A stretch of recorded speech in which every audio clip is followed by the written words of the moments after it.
Hola, ¿qué tal? Muy buenas tardes, seguidores del Facebook del Colegio de Ciencias Económicas de Costa Rica. Para nosotros es un placer darles la bienvenida a esta transmisión que vamos a realizar en este momento, en donde hablaremos con una invitada bastante importante, pues para el colegio, así como también muy conocida en toda la región costarricense, así como en muchos países de Latinoamérica y el mundo. Y es que tenemos hoy de invitada a la expresidenta de la República, doña Laura Chinchilla, quien viene a hablarnos un poquito acerca de la introducción de Costa Rica a la Organización de la Cooperación y el Desarrollo Económico, más conocida como OCDE. Doña Laura, qué placer tenerla aquí con nosotros en esta transmisión del colegio. De verdad, para nosotros es un placer contar con su participación, así como también le hago llegar el agradecimiento de parte de la Junta Directiva y de la Dirección Ejecutiva del Colegio de Ciencias Económicas por acompañarnos y por tomar un ratito de su tiempo para conversar sobre este tema que es muy importante y que muchos costarricenses entienden, pero a veces no entienden muy bien, ¿verdad? De acuerdo, un gusto, Josué. Gracias por la invitación al Colegio de Ciencias Económicas, a todos sus agremiados, a la Junta Directiva, y un saludo muy cordial a quienes se han conectado para acompañarnos en este conversatorio. Un gusto estar con vos. Perfecto. Bueno, antes de hablar de lo que vamos a hablar el día de hoy, vamos a hacer la introducción de doña Laura. Como ustedes saben, ella es expresidenta de la República, es politóloga con una maestría en políticas públicas de la Universidad de Georgetown. Fue la primera mujer en ser presidenta de Costa Rica en el año 2010-2014. Anteriormente se desempeñó como ministra de Seguridad Pública en 1996 y 1998, diputada en el año 2002 al 2006, ministra de Justicia 2006-2008 y vicepresidenta de la República para el periodo 2006-2008. Doña Laura, hoy le invitamos a usted para hablar acerca de ese trabajo que usted realizó desde su gobierno como presidenta. Usted fue la impulsora de que Costa Rica ingresara a la Organización para la Cooperación y el Desarrollo Económico. Yo quiero que usted nos cuente cómo fue ese proceso o cómo fue que usted dijo, bueno, vamos a organizar esto, vamos a luchar para que Costa Rica, porque es un proceso que empezó en el 2012, ¿verdad? No es un proceso que usted dijo, lo vamos a hacer hoy y mañana estamos inscritos. Es un proceso largo y tuvimos que cumplir muchas cosas como país, inclusive pasar por varios periodos de diferentes mandatos de gobierno para poder tener lo que tenemos el día de hoy. Yo creo que usted tal vez nos comente y nos amplíe esta información. ¿Cómo no, Josué? En realidad el proceso tuvo su primer, digamos, o dio su primer paso en octubre del 2010, muy poquito después de que habíamos llegado al gobierno, cuando después de algunas conversaciones que ya había sostenido con la ministra entonces de Comercio Exterior, doña Anabel González, habíamos acordado que ese podría ser uno de los más importantes legados de nuestro gobierno a Costa Rica, es decir, el ingreso a la OECD. Y entonces, en una visita que hace la ministra de Comercio Exterior a la sede de la OECD, en octubre del 2010 ya consiguen la primera reunión con el secretario de la OECD, el señor Ángel Gurría, que todavía está ahí, pero ya se le vence el periodo, y entonces le expresa por primera vez nuestro interés de ser parte de la organización. Luego vinieron varios hitos a lo largo del proceso. Ya en el 2012 estamos nosotros elaborando, implementando una estrategia nacional para avanzar hacia ahí, porque por lo menos el secretario Gurría lo vio con simpatía. Y en el año también, es del 2012, septiembre del 2012, elaboramos una publicación para hacerle propaganda a Costa Rica, la llamamos Costa Rica, un socio natural de la OSD, y empezamos una campaña diplomática sumamente intensa. Eh, Realizamos 300 reuniones más o menos con 34 países de la OSD, haciendo publicidad a Costa Rica. Un paso muy importante tuvo lugar cuando el presidente Obama visita nuestro país, porque esto, si bien, Josué, pasa por un conjunto de requisitos muy rigurosos, el que por lo menos nos permitieran aspirar a iniciar el proceso de acceso era una decisión bastante política o geopolítica, porque se hablaba de que 4 nuevos miembros iban a ingresar a la OECD. Y dado que la OECD ha sido una institución muy europeísta, se hablaba que se podía compensar con 2 nuevos países de América Latina. Y aquí habían muchos haciendo fila. Entonces conseguimos que el presidente Obama nos Nos respaldara, apoyara. lo expresase públicamente, y fue cuando entonces se le dice a Colombia y a Costa Rica que podemos ingresar. Yo diría que esos fueron los principales hitos, y finalmente cuando ya yo voy a la OECD, doy un discurso en septiembre, noviembre del 2013, en donde ya agradezco el que la OECD haya dicho, sí, Costa Rica va a iniciar un proceso de adhesión. Doña Laura, este proceso obviamente se incentiva con todas las reuniones y todo el esfuerzo que usted hizo, pero usted bien lo menciona porque fue para el 2013 cuando Barack Obama vino al país en visita, que él impulsó y él dijo que iba a apoyar todo lo que Costa Rica iba a hacer para apoyar este ingreso. Me imagino que también fue pieza muy importante en la parte de este ingreso a esta organización, ¿verdad? Sí, sin duda. Es decir, yo quiero decir que Costa Rica tiene una maravillosa imagen a nivel internacional. Eso siempre ha sido así porque afortunadamente ya son varias las generaciones que hemos venido construyendo un país con hermosos balances. Y entonces, desde el principio nosotros nos dijeron, sí, si uno ve hacia América Latina, Costa Rica es de verdad un país ejemplar. Sin embargo, Josué, algunos otros nos vieron como, vaya, si es tan chiquitillo, que ese es Sí, muy nuestro gran pequeño. problema, muy pequeñito. Entonces no nos veían necesariamente aspirando, mientras que tal vez Brasil o Argentina podían eventualmente hacerlo. Sin embargo, de nuevo, creo que la imagen que teníamos, el trabajo que hicimos y ese último empujón que conseguimos del presidente Barack Obama en la conferencia de prensa, cuando lo dice públicamente, obviamente yo lo había conversado con él en privado, Claro. terminó de facilitarnos ese acceso. Ahora, ingresamos ya y ocupamos una posición, ¿verdad?, en esta importante organización. Ahora, ¿qué significa esto para el país? Porque para poder realizarlo, aparte de todas las reuniones que usted creó, que Barack Obama nos apoyara, que muchos países se fijaran en Costa Rica, que aunque tal vez no creían mucho nosotros, porque como usted dice, éramos muy pequeños, ¿qué tuvimos que hacer nosotros para cumplir todos los requisitos y que ahora sí nos dijeran este año, ahora sí, bienvenida a Costa Rica? Mire, de verdad, Josué, que cuando uno lo cuenta, y sobre todo porque yo sé que mucha gente, desgraciadamente también con razón, por la forma a veces tan mediocre en que responde el Estado o las instituciones de gobierno ante ciertos problemas, pero cuando yo cuento esta historia, que es una historia que nos rebasó, porque obviamente fueron 2 gobiernos malos que tuvieron que seguir el proceso. De verdad que a veces me dicen, no suena como si fuera Costa Rica, pero es que desde prácticamente, te digo, desde el 2012, nosotros nos preparamos sobre la base de varios de los pilares y convocamos a 27 instituciones que iban a tener que participar del proceso, coordinadas por COMEX. Esas 27 instituciones logramos desde ese momento aglutinarlas en un concepto muy poderoso. Todas creyeron en el proceso, se sometieron a un calendario muy estricto y a una gran cantidad de valoraciones técnicas, de participaciones, de modificaciones, de normas, de leyes, etcétera. Fíjese, Josué, que en el proceso tuvimos más o menos que adherirnos a unos 250 instrumentos legales.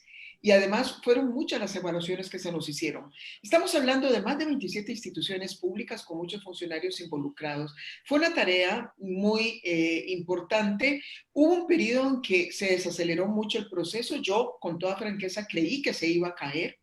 Pero afortunadamente en estos últimos 2 años, gracias a que concurrieron la voluntad férrea del presidente Alvarado de poder sacar esto y una asamblea legislativa que aprobó las leyes que se requerían, finalmente concluimos. Pero fue una gran tarea de coordinación y de movilización de esfuerzos de las instituciones públicas y sus funcionarios.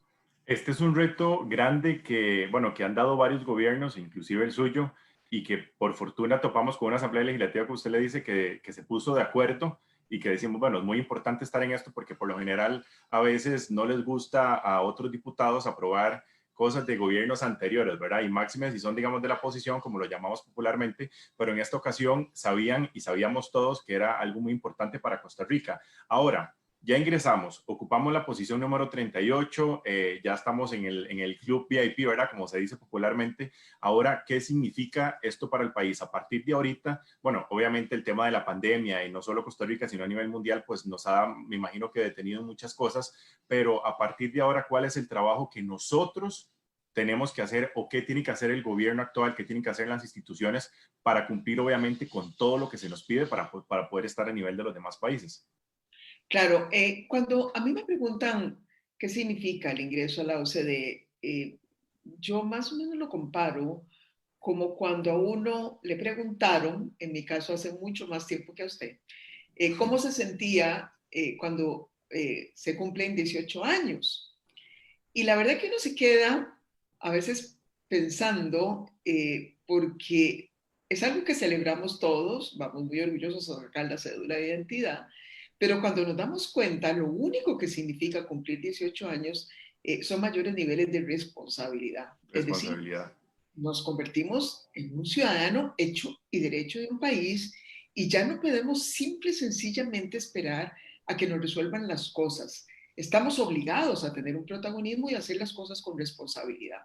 Es algo similar lo que ocurre con la OSD cuando un país ingresa ahí. Es decir, se ponen los pantalones largos o las faldas más, digamos, que más luzcan, porque vamos a comportarnos con muchísima seriedad ante esta organización. La OSD se fundó en la posguerra, la Segunda Guerra Mundial, para la reconstrucción de Europa, los países europeos, Estados Unidos, Japón, conjuntaron esfuerzos para la reconstrucción de los países europeos y buscaron a los mejores técnicos que se tenían con el afán de que esa reconstrucción no fuese solamente la gran inversión, la masiva inversión de recursos que se tuvo que dar, sino que además hubiesen decisiones políticas y programas de gran calidad como para garantizar el despegue de Europa a la mayor brevedad posible. Fue tal el éxito que se consiguió que entonces se mantuvo ya como una organización. Desde entonces es quizás de las organizaciones, digamos, más prestigiosas. Todos los estudios de la OSD tienden a ser un referente cuando hablamos de cualquier tema que sea, infraestructura, competitividad, medio ambiente, comercio exterior, temas de política social. Y entonces el ingreso a la OSD, volviendo un poco a mi reflexión inicial, lo que hace es generarnos responsabilidades a los países. Aquí no nos van a regalar nada, aquí no vamos por las migajas de la cooperación que muchas veces algunos siguen demandando con una mentalidad de subdesarrollo. Aquí lo que vamos es por mejores estándares de calidad en las decisiones que se toman en el sector público, y algo que es muy importante que nos va a generar es tratar de evitar esa improvisación que a veces caracteriza algunos de los gobiernos, tratar de pensar de manera estratégica, más en el mediano o largo plazo, y atenernos a esa hoja de ruta de políticas de calidad que nos fija la OSD. Doña Laura, este es un tema bastante importante. Ahora que ya ingresamos, bueno, ya hemos venido hablando de esta parte de cómo fue el proceso para poder ingresar, que fueron muchos años. Ahora que ya lo logramos, la pandemia, como lo veníamos hablando anteriormente, la pandemia pues hace que no, tal vez no podamos desarrollarnos más, tal vez como Costa Rica, pero a nivel mundial, los países que están dentro de esta organización están exactamente igual. Ahora, mientras tratamos lo de la pandemia, lo del COVID y tratar de salvarnos la vida nosotros mismos, quedándonos en casa, ¿verdad? Los que podemos y los que no, pues también tienen que hacerlo con toda la medida correspondiente. ¿En qué debemos ir trabajando nosotros ya? ¿En qué deben de ir trabajando las instituciones para en el momento que todo esto se arregla a nivel mundial, ¿verdad? Y en Costa Rica, pues salgamos victoriosos del COVID, ¿verdad? Y no nos afecte más, ¿en qué debemos ir trabajando desde ya como instituciones, con las instituciones privadas? Porque de hecho aquí tengo una pregunta de doña Carla Prado que dice: doña Laura, muchas gracias por su aporte. ¿Cuál es el reto para el sector privado en este momento? Vaya, estamos en un momento absolutamente excepcional. Nadie habría imaginado un shock externo.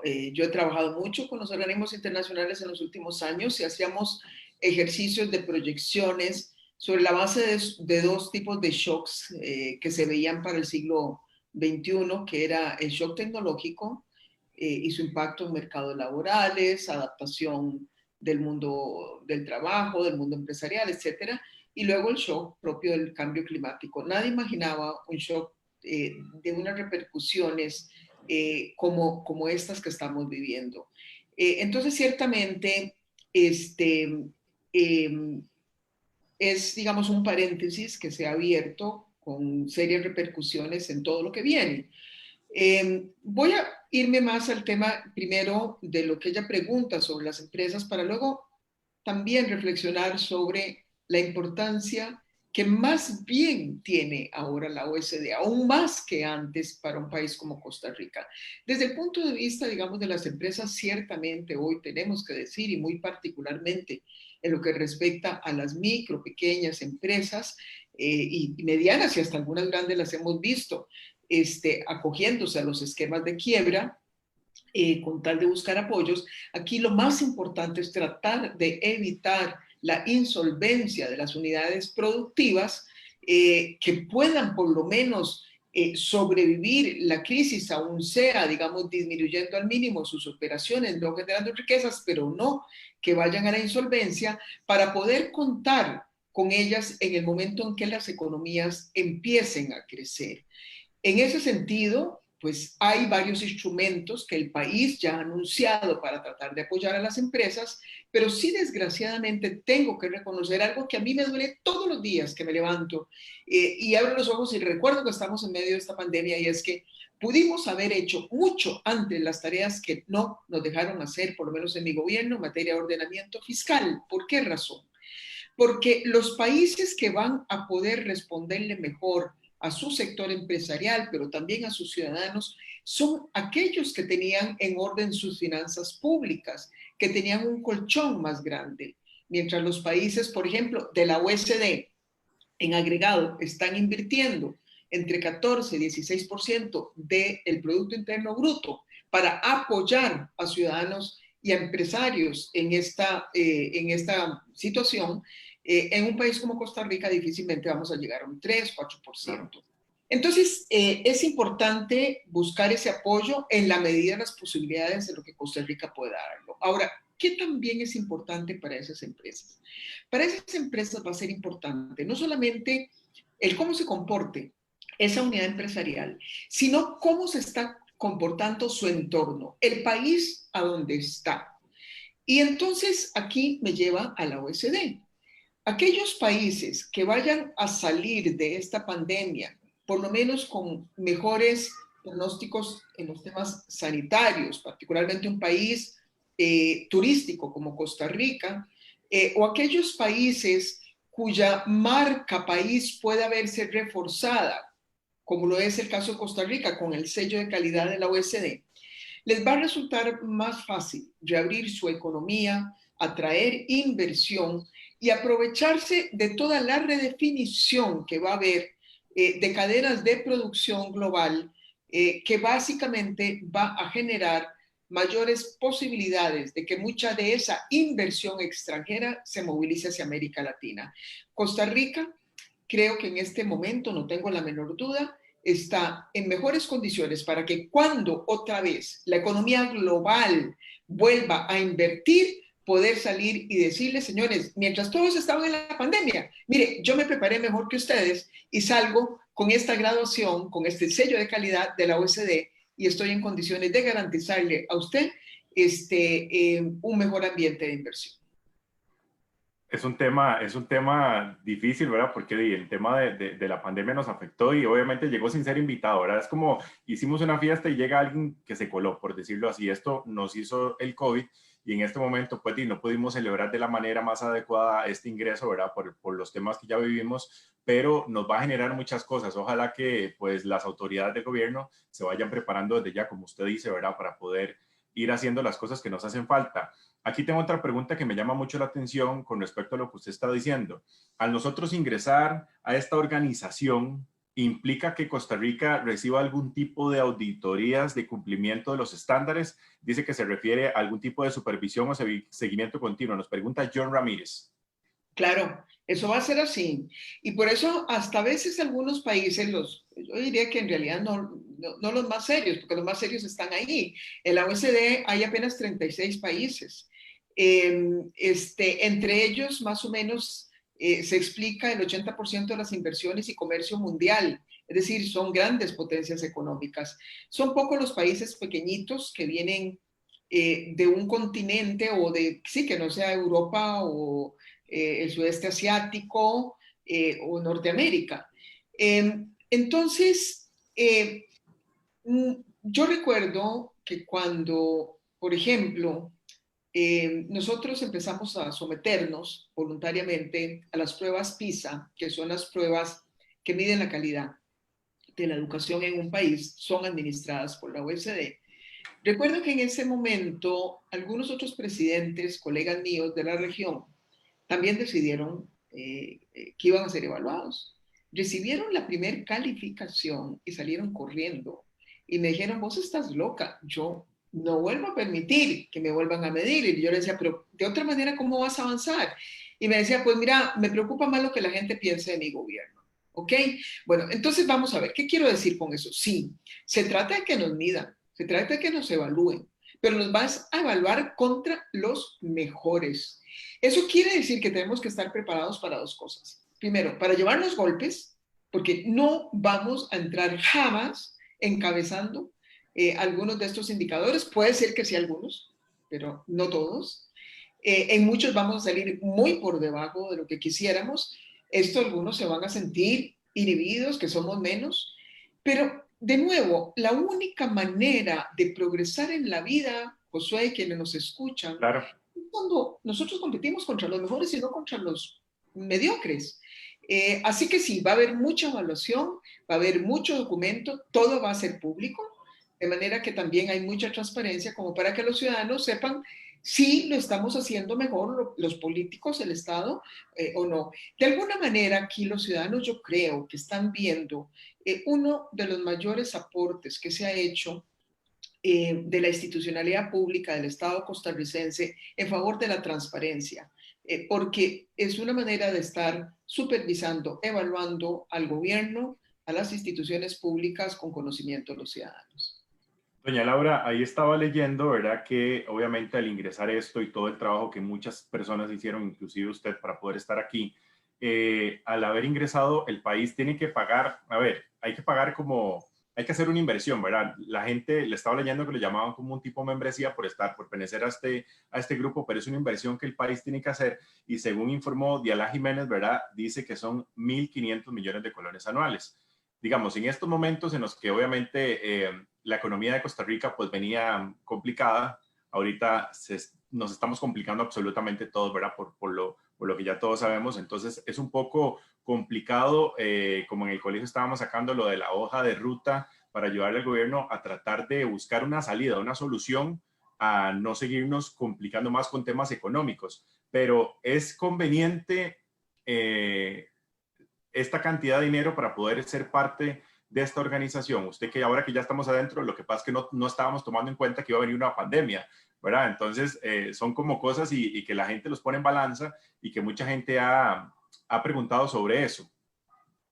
Josué, hoy en la pandemia, ayer era el déficit fiscal, posiblemente el próximo año serán las tormentas tropicales o los huracanes. Si un país piensa única y exclusivamente en el hoy, nunca va a salir adelante. Y una de las claves que tuvo Costa Rica fue pensar también en el mañana. Hubo muchas decisiones que en su momento fueron costosas para el país y que no entendíamos muy bien los beneficios de la misma. Número uno. Número dos, nosotros tenemos que contribuir con la mayor parte de los organismos multilaterales a los que pertenecemos. En todos tenemos obligaciones de cuotas. Lo que pasa es que muchas veces las naciones son tan irresponsables que saben que si dejan de pagar algunas cuotas de algunos organismos multilaterales no nos va a pasar nada. En la OECD sí nos puede pasar algo, porque ahí de nuevo, ahí es de pantalón largo, ¿ah? De responsabilidad. Exacto. Entonces ahí sí tenemos que ponernos en orden. Pero esa suma, si bien hoy cualquier peso suena mucho por estas circunstancias que tenemos, esa suma no representa ni el 0,1% de lo que Costa Rica atrae en inversión extranjera. Es decir, empresas que llegan a Costa Rica a generar empleo y a generar bienestar en los ciudadanos. Si hay algo, yo le apuesto, así lo dicen las encuestas, si hay algo que hoy a la gente le está preocupando, vea, José, ni es la salud, ni es la seguridad. ¿Qué es lo que le está preocupando a la gente? El empleo. El empleo. ¿Ok? Bueno, la OECD nos va a garantizar que saliendo de la pandemia podamos tener más posibilidades que otros países de generar empleo más rápido gracias a que el inversionista va a decir, este es un país serio y ahí voy. Entonces, eso se compensa con la inversión extranjera que vamos a estar atrayendo. Ese es un desembolso que tendremos que hacer anualmente. No sé el monto exacto al final cuánto va a quedar, pero sí hay que hacer un aporte. Como usted dice, esto nos va a generar muchas cosas positivas al país, pero obviamente no es que ya Costa Rica, por haber ingresado, digamos, se queda de brazos cruzados y dice, ok, ya tengo una posición privilegiada, ahora sí vengan empresas. No, tenemos que, me imagino, bueno, como gobierno, el gobierno y las autoridades van a tener que ir a buscarlas, hacer el llamado, hacer las conexiones para que esto funcione. Me imagino yo que es ahí donde en estos momentos se debería estar trabajando, porque en el momento que se acabe la pandemia, que no sabemos cuándo, que ojalá y sea pronto, ¿verdad? Es ahí donde el país puede actuar e ir dos pasos adelante para poder atraer el empleo, que es lo que le preocupa mucho a la gente, porque la gente ahorita está en su casa, mucha gente está encerrada, no se preocupa tal vez tanto por la salud, porque el país en este momento lo tenemos casi que controlado, ¿verdad? Se están aumentando muchos casos, pero lo que la gente necesita, como dice usted, es empleo. Y si hay empleo, hay mucha satisfacción, se activa la economía, las personas pueden comprar, pueden salir, pueden reactivar la economía en estos momentos. Entonces yo creo que es un trabajo que hay que irlo haciendo desde ya, ¿verdad, doña Laura? Sin duda. Es más, estoy segura, porque esa es su misión, que por ejemplo CINDE, Procomer, esas agencias que tanto han aportado a nuestra economía y a la generación de empleos, en coordinación con COMEX, están ya trabajando en eso. Porque ¿qué es lo que va a pasar con la pandemia? La pandemia va a redefinir muchas cosas. En la forma en que veníamos produciendo, exportando, comercializando. Una de las cosas que va a replantear es que muchas empresas que producían insumos de algo que terminaba de fabricarse de este lado del mundo van a preferir venirse más cerquita de sus mercados finales, fundamentalmente Estados Unidos, que es un gran mercado que consume muchos productos. Entonces, esas digamos, inversiones, esas grandes compañías, van a salir desde Asia y desde otras partes del mundo hacia América Latina. En este momento solamente hay 4 países en América Latina que pueden decirse países de verdad muy serios porque están en la OCDE, acaban de ser certificados. Nosotros acabamos de ser certificados en un montón de áreas. Y entonces esos países van a ver varias cosas, van a ver cómo les va, eso es lo primero que hacen, generalmente ellos van y les preguntan a las grandes empresas que están aquí, ¿cómo les está yendo a ustedes? Entonces las empresas les van a decir, sí, nos tratan bien, nos tratan mal, ¿verdad? Lo que sea, ¿verdad? El clima es bueno, hay seguridad jurídica, el recurso humano es muy bueno, etcétera. Pero además van a haber otra serie de variables. Y entonces es más probable que escojan a Costa Rica a que escojan otro país de la región. Entonces, de ahí que sea muy importante, pero como te digo, ya esas agencias que te mencioné, estoy segura que están trabajando en eso para decirles a quienes ya están replanteando sus operaciones que se vengan a Costa Rica. Doña Laura, cuando usted ve todo esto que ha pasado, ¿verdad? Todas las luchas que usted se dio, me imagino que sufridas y trasnochadas y un montón de cosas durante sus gobiernos, ¿verdad? Durante en las áreas en las que usted se desenvolvió, ¿cuál es su mayor satisfacción cuando ya usted ve que Costa Rica ingresó? Eso, o sea, simplemente saber que lo logramos, saber que valió la pena. Porque vea, Josué, cuando uno es gobierno, es mucho más fácil eh, recoger cosechas que sembrar. Es mucho más fácil apostar a cosas visibles que a cosas intangibles. Y mi gobierno, por sobre todo, apostó a 2 cosas. Apostó siempre a una visión de largo plazo, de visión estratégica, Recuerdo que en algún momento hubo quienes me dijeron, no estás pensando en los réditos inmediatos y los réditos inmediatos también son importantes para darle aire a un gobierno. Bueno, quizás tenían un poco de razón, porque nos trataron muy mal y las encuestas nos trataron siempre muy mal. Pero esas apuestas a esos logros intangibles, ¿qué quiero decir intangibles? La gente no entendía de lo que se trataba. Y todavía hoy cuesta entender de qué se trata. Como por ejemplo el ingreso a la OCDE, como por ejemplo el pleito que nos echamos por la definición de los límites marítimos de Costa Rica, como por ejemplo haber invertido en los pleitos iniciales para financiar la infraestructura que el país necesitaba, aun cuando nosotros no fuéramos a inaugurar o a mostrar los resultados que en los años siguientes se han visto de esa infraestructura que se está construyendo. A mí me parece que eso es lo que hay que hacer siempre. Un gobierno no puede llegar solamente a recoger cosechas, tiene que sembrar muchas semillas para que sigan impactando en el desarrollo futuro del país. Y eso fue lo que usted hizo, sembró una semilla que ya creció. Una de las semillas más que más chineamos y que me encanta ver ese arbolito que finalmente creció. Aquí nos pregunta don Rafael González, dice, buenas tardes, doña Laura, ¿tiene alguna idea en materia educativa y fuera de las pruebas PISA, cómo sería la inversión de la OCDE en este campo? Vamos a ver, la OSD ya ha hecho varios informes, tanto en educación como en salud, en los campos sociales, pero en muchas otras cosas, pero ahí ha hecho informes en donde ellos, por un lado, reconocen ciertamente la ventaja que tiene Costa Rica desde el punto de vista de la inversión que realizan en educación y en salud. Tenemos de los porcentajes más altos de los miembros de la OSD invertidos en educación y en salud. Así como el hecho de que es una política pública, tanto la salud como la educación, que se han mantenido más allá de los cambios de gobierno, ya son políticas de Estado. Estas cosas se ponen de relieve, estas cosas las celebran. Sin embargo, cuando ellos hacen un análisis de los resultados de impacto de la educación, de la salud, vis a vis lo que estamos invirtiendo, ahí nos venimos abajo.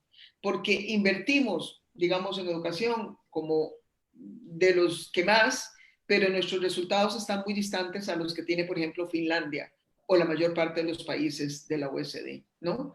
Igual pasa un poco en salud. Podemos generar mejores resultados por precisamente la inversión que estamos generando. Es decir, que aquí lo que tenemos en nuestro país es un desafío para mejorar la calidad tanto de la educación como de los servicios de salud. Gracias por responderme esta pregunta. Aquí tengo otra pregunta que la veo interesante que dice, ¿en qué áreas estratégicas considera usted que podemos sacar provecho a corto y mediano plazo dentro de la OCDE? A mí me parece que el del más cortísimo plazo, y eso también lo habíamos empezado a trabajar en mi gobierno con el Banco Mundial, es en el tema de tramitología. Porque la tramitología no requiere más que la voluntad política y alinear a las instituciones y a los burócratas que muchas veces se resisten a eliminar trámites. Nosotros logramos llevar a Costa Rica en un índice que se llama el Doing Business hacia arriba de manera consecutiva, 3 años seguidos. Y eso no requiere un solo 5. Es que no requiere un solo 5, ¿verdad? Pero sí requiere algo que es muy aburrido, y es que tiene que haber 1 o 2 ministros, en mi caso era la ministra de Economía, doña Maya Antillón, con el presidente sacando el látigo, reuniendo a los jerarcas de esas instituciones una vez al mes, por lo menos, y comprobando los avances con indicadores muy concretos. Y cuando eso no se cumple, uno tiene que estar dispuesto a amenazar con despedir al jerarca. Ahí podemos sacar el provecho ya más inmediato, porque sabemos lo que hay que hacer, sabemos qué es lo que hay que hacer para disminuir una serie de trámites en el país, porque otros países en el extranjero lo han hecho. A donde posiblemente vamos a requerir más visión de largo plazo para mejorar lo que hemos hecho hasta ahora. Yo diría que ahí hay áreas tan sensibles como la infraestructura, que es un tema en donde nos hemos quedado muy rezagados. Han habido avances importantes desde que empezamos nosotros a sembrar esas inversiones hasta lo que se ha venido recogiendo en los últimos años, pero no es suficiente para el rezago que tiene el país. Materia de infraestructura, Y, por ejemplo, esas dos áreas claves que son calidad de la educación y calidad de la salud. Costa Rica apostó en su modelo de desarrollo por el recurso humano. El día que fallemos en la calidad de nuestro recurso humano, el país se puede desplomar y por dicha que la OECD va a estar para recordarnos que eso es así. Son procesos más lentos, pero hay que avanzar en ellos. Doña Laura, así como ingresamos, ¿verdad? Obviamente no hay que ser negativos porque acabamos de ingresar hace algunos días, ¿verdad? Y estamos, digamos, tenemos el bebé aquí en los bracitos apenas, estamos creciendo, ¿verdad? Para convertirnos en un país más importante, en un país más desarrollado, en un país con mejor calidad de vida para los costarricenses. Pero si el gobierno, este gobierno o los gobiernos venideros, como decimos los ticos, no se ponen las pilas y no trabajan por lo que tienen que trabajar y nos empezamos a sacar calificaciones malas porque ya pasamos a la universidad, ¿verdad? Cuando usted dice que nos pusimos los pantalones y las fajas y las enaguas y nos vestimos bien, digamos que ya estamos en la universidad o ya vamos a comenzar a trabajar. Si nos comenzamos a sacar notas malas, notas negativas y no cumplimos con los requisitos fundamentales que se piden, ¿qué puede pasarle digamos, al país? Sí, vamos a ver, no ha habido, que yo recuerde, en la historia de la OECD un país que haya sido expulsado. Esto no quiere decir que los países no hayan atravesado momentos difíciles, crisis económicas, políticas, etcétera.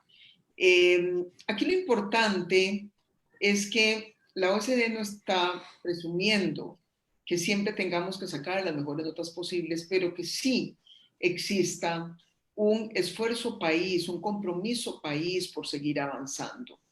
Yo creo que el mayor riesgo que tiene Costa Rica en el corto plazo, y no solamente frente a la OSD en general, es el riesgo de no poder honrar el pago de nuestra deuda externa. Por eso hoy, yo no sé cuánta gente estuvo pendiente, para mí era de las comparecencias más importantes ante la Asamblea Legislativa, el ministro que acaba de asumir de Hacienda, se comprometió con una ruta fiscal que pueda ser ojalá acordada con organismos internacionales y poder tener supervisión, porque yo me temo, Josué, que si en ese tema nos dejan a los ticos solitos, vamos a seguir siendo tan irresponsables como lo fuimos en los últimos años. Entonces, creo que esa es una de las grandes tareas que tenemos pendientes. Nosotros no podemos darnos el lujo de ser el primer país de la OECD que, por ejemplo, entra en un default en el pago de su deuda. Eso es inimaginable, las Claro. consecuencias que eso tiene. Eso fue lo que pasó en 1981, en la crisis de la deuda externa. Eso fue lo que explicó que Costa Rica prácticamente tuvo un rezago de 20 años en su desarrollo después de esa crisis que nos impactó de esa manera. Así que yo espero que ese, que es el mayor riesgo que hoy tenemos, podamos manejarlo sin dejar de atender, por supuesto, el plano cortísimo que es la pandemia. Doña Laura, aquí ya para ir tratando de finalizar esto, para no quitarle más de su valioso tiempo, aquí nos pregunta Antonio Mora, más o menos dentro de qué plazo vamos a comenzar a ver los resultados en la organización de lo que estamos haciendo. Es que vamos a ver, los resultados dependen de uno.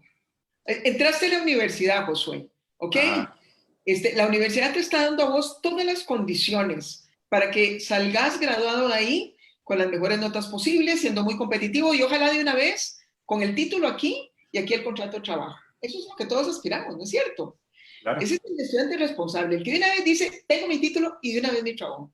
Bueno, eh, pero si vos querés, puedes ser un mal estudiante o un estudiante mediocre. Es decir, lo que quiero aquí señalar y recalcar es que la OSD está llena de oportunidades. Ya tenemos ese sello de calidad sobre nosotros, pero todo dependerá siempre de cómo Costa Rica asuma su responsabilidad de pertenecer a esta organización y de procurar moverse hacia adelante mejorando los estándares de sus políticas públicas. Doña Laura, bueno, ya para ir finalizando, ahora que ya ingresamos, quienes se van a encargar de que todo vaya de la mejor forma y de la mejor línea y que cumplamos con todos los requisitos y que nos saquemos nota 100, ¿verdad? Para ir como los chiquitos más estudiosos o los muchachos más bien más estudiosos en la carrera pues, que elegimos de este ingreso. Quien lo va a manejar todo eso es el gobierno actual. no hay un comité, digamos, de personas que sean ajenas al gobierno, que van a estar brindando su apoyo, su ayuda, o simplemente son las autoridades, digamos, actuales. No, ya acordémonos que aquí ya hay, digamos, un acuerdo que se firmó entre el secretario Gurría y el presidente Alvarado. Esto ya compromete al país de aquí en adelante. Habrá que llevar una ley en donde se apruebe, digamos, ese convenio que se firmó, y es muy probable que en esa ley se indique cuál va a ser o cuáles van a ser las instituciones que brinden ya todo el seguimiento del proceso, digamos, de pertenencia a la OSD, en fin, cómo se va a organizar toda esa segunda parte, ¿no? Y ahí veremos, pues, cómo va a ser. A mí me parece que, sin lugar a dudas, COMEX hasta ahora se entrenó bien en tratando de jalar y coordinar a las más de 20 instituciones, pero eso tendremos que verlo, cómo va a aprobarse esa ley en el Congreso en su momento. Usted no va a tener ninguna injerencia, no va a estar pues prestando su ayuda y su conocimiento, porque usted fue una de las precursoras de esta iniciativa.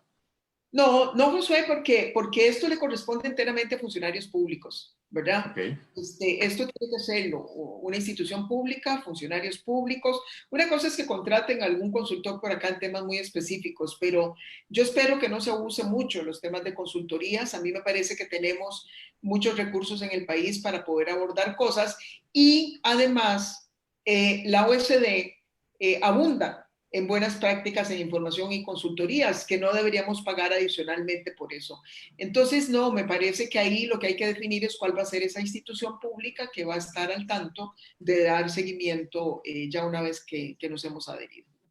Doña Laura, de verdad le agradecemos por su tiempo, por tomarle la importancia de aceptar la invitación del Colegio de Ciencias Económicas para hablar de este tema, que es un tema bastante interesante y que podríamos hablar varias horas más, ¿verdad? Sobre todo lo que nos hace falta por hacer, lo que viene, lo que hicimos, porque ahorita prácticamente que hicimos un resumen y vemos que muchos costarricenses han estado interesados en este tema. De verdad le agradecemos, como le dije al inicio, le reitero el agradecimiento de parte de la Junta Directiva, de nuestro presidente, el doctor Enio Rodríguez, así como también de doña Zoila Víquez, que es la directora ejecutiva, que por ahí los vi que estaban conectados y nos estaban viendo.